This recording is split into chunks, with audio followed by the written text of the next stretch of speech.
Now, just a very quick information for you. The Ekiti State election is coming up, and enough is enough. Nigeria is holding a sort of presidential debate, also governorship debate and discussion with the candidates, and that's going to be holding today. So do look out for that on your local TV stations. Now, something happened interestingly last week. Chude Jideonwo launched his book, Are We the Turning Point Generation? And it was a very well attended event with lots of great speeches and lots of lessons for Nigerians to learn. So we're going to leave you with that now. But thank you very much for joining us. It's been great hanging out with you right here on Rubbin Minds. And remember, you can join the conversation on Twitter at YNigerTV is the handle. The hashtag is Rubbin Minds. Also, the website yniger.com/TV. Now remember, do stay with us. We have a special presentation of Chude Jideonwo's book launch, Are We the Turning Point Generation? I'll see you next week. It's the recognition of a new generation, where Chude Jideonwo, a lawyer and award-winning journalist, is charging his peers to get involved in nation building, and his book, Are We the Turning Point Generation, is one that should stir the thought. He doesn't care if you have neighbors, and neither should you. When you are worshiping in your house, make sure the neighbors cannot sleep. Use loudspeakers even if you are only two in the church building. Anyone who complains must be evil. God will judge such a person. Attribute everything to the Nigerian God. So if you diverted funds from public projects and are able to afford that phantom, when people say you have a nice car, say na God. If someone asks what the secret of your wealth is, say God has been good to me. By this you mean the Nigerian God who gave you the uncommon wisdom to reappropriate public funds. Consult the Nigerian God when you don't feel like working. The Nigerian God understands that we live in a harsh climate where it is hard to do any real work. So if you have no clue how to be in charge and things start collapsing, ask people to pray for God to have his intervention. The Nigerian God loves elections and politics. When you invite people to get the party nomination, use thugs to steal and stuff ballot boxes, intimidated people into either sitting at home or voting for you, lied about everything from your assets to your age, and eventually, by the grace of God, win the elections, you must begin by declaring that your success is the wish of God and that the other candidates should accept this as the will of the Almighty. It is not your fault whom the Nigerian God chooses to reward with political success. How can mere mortals even complain? The Nigerian God does not tolerate disrespect. If someone insults your religion, you must look for them and you must kill them. It doesn't matter what you use, sticks, machetes, grenade launchers, IEDs, AK-47. If you worship the Nigerian God, you are under no obligation to be nice or kind to people who are not worshippers. They deserve no cuts. Those who were on hand to testify of the author's drive did not mince words. How can somebody less than 3 decades on earth even think of some of the thoughts that you see in the book? Today is certainly a challenge to many of Nigeria's youth. One of the things I say to youth when I see them is, forget the peer envy. Peer envy would keep you completely unable and incapable of learning from your contemporary. Today is someone that you must humble yourself and learn something from, because he certainly is many notches ahead of many in his generation. I want to say to Chude that everything you've spoken about leadership is very interesting. It is necessary that the old generation should read you and see where they missed the boat. But it is even more important that you and your generation should not just speak the word, but that you should walk the word. The most important thing about walking the word is ultimately about character. There is nothing that destroys the intention, the great intention of leading, like the deficit of character. It is deficit of character, after all, that will make the greatest of leaders make decisions that will devalue the essence of leadership. A string of experiences is worthwhile for any young person. It's your responsibility to pursue this acclimatization with how we're going to run the society. And then somehow you might find a space within and be part of it. Not everybody is going to be president, minister, what have you. But a lot of us can be participants in the game of making our lives a little bit better. Are we the turning point generation? What the author is telling us is that while government may have become an affliction in Nigeria, it is an affliction we can fail to cure only at our own peril. Now, it only remains for me to offer my piece of advice to the author, and I take it from his book, even though it is originally from Shakespeare's play Hamlet. It is the mortal advice Polonius gave to his son Letus, who was in a hurry to get on the next boat to Paris. This, above all, to thine own self-true. But there's one who knows him a bit more. He was not the ball playing or out playing ball. As a child, he was always at home, very thoughtful. He was always by himself. He grew up wanting to do everything about the arts. He would tell me, "Mommy, I want to sing. I would like to act. I would like to write."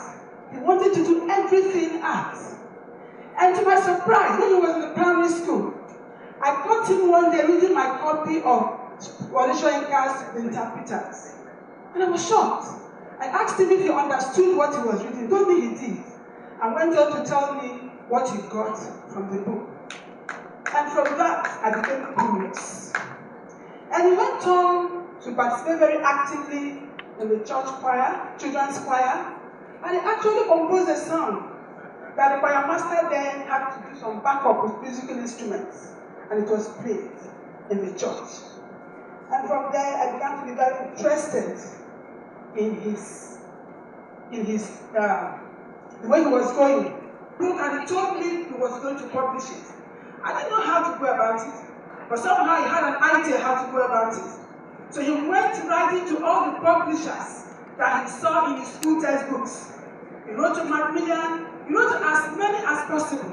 Fortunately, one replied. Visited him in the school when he was in Mayflower School in Kenya. Visited him in school and invited him. Before we knew it, the book was published. And to the glory of God, the book was launched. The book was launched in 2001 by the National Orientation Agency and the British Council. After writing that book, he was eager to talk more about that book. There was something in him moving him. Then he made contact with Pastor Jilahari of the popular Celebrating Jesus. We're coming back from church one Saturday morning. He told me, I said, "Mommy, pursue that woman. I want to show her my book." So I drove after the woman. And right in the traffic, I threw the book to her car.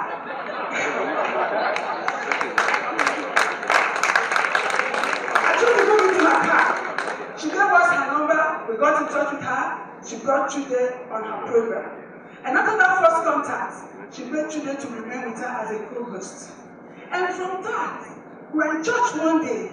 We met the late Dr. Livy Ajono in the church. And she said, "Mommy, I want to go on Sunday show. Go and talk to Dr. Livy." I said, I never met Dr. Livy. "Mommy, go and talk to him now." So we went together. I approached Dr. Livy. He told us to get in touch with him. And we continued to get in touch. We got in touch with him. Eventually, he came on air of the Sunday show. And after the first contact, we made him a co-host. And he began to drive that artistic tendency in him. And fortunately, he came in contact with Fumi Inyanda. That was where the artistic virtues in him blossomed. Fumi gave him an opportunity to express himself. He met with Fumi, he did everything art. In fact, that was his first major expression in the media. So Fumi used him, gave him opportunity, he talked to guests, he invited guests, and right there in that place, he met his friends, Adebola Williams and Emilia. And that was when they began to think about what to do. They said, like Chude once told me, he said, "Mommy, I want to do what people are not doing. People are doing almost the same thing. I want to do something else." I have an idea of what Nigeria should be like. I think I want to do it. He was very young. Then he was in the University of Lagos. He was reading law. And somehow they began this thing, they were struggling and going. I was giving them all the support. Because right from time, I had always believed in his vision. And I've always stayed by him. So right there in the University of Lagos, he read law. But he had always wanted to read mass communication. He told me endlessly that he read law to please my husband and I. He said, Mommy, I want to read mass comm, but you made me read law. This law is boring. Mommy, I'm not understanding it, I'm not enjoying it. Well, I felt guilty and I pleaded with him that after his law degree, he could go for a postgraduate diploma in mass communication. So to the glory of God, he completed the law, he went for his law school, he came out and got a job with Virgin Nigeria as an assistant manager. 3 months into that job, he told me he was going to quit. He said he was not enjoying it. He said, Mommy, how can somebody go to work in the morning and stay till 4 p.m. at a place? You are not moving, you are not doing anything, you are just doing a regular job. He said, Mommy, I was saying he was going to quit. I told him he wasn't going to quit. That civil service thing in me took over. I said, your appointment must be confirmed before you leave. And that confirmation was going to take 6 months. So he obeyed and he stayed there for 6 months. After 6 months, he was given his letter of confirmation. 2 weeks later, he left. He left Virgin Nigeria and went to Nest. He worked there briefly before he set up the Future Award Red Media Red Star with his friends. One thing I really want to tell us is that the writing ability in Chude started from very young in his life. There was a time he was writing for every paper, every magazine. He would tell me, Mommy, I have an article here, and I was following up his articles. I was making sure I read every bit of them. At a time, I called him, I said, Chude, your writings have become epidemic. I know I actually used that word. I told him, your writings have become epidemic. You are writing for every paper, every magazine. You don't have a focus. If you begin to write, nobody will have value for your writings anymore. I said, why don't you sit down and find out what you want, or what you wanted. And he took my advice. 2 models of this caliber. There's no way you won't be blessed. The youths are determined to take matters in their hands with this candlelight procession in thought for the abducted students in Chibok. Bring back our girls, now and alive. Bring back our girls, now and alive. Say, hey!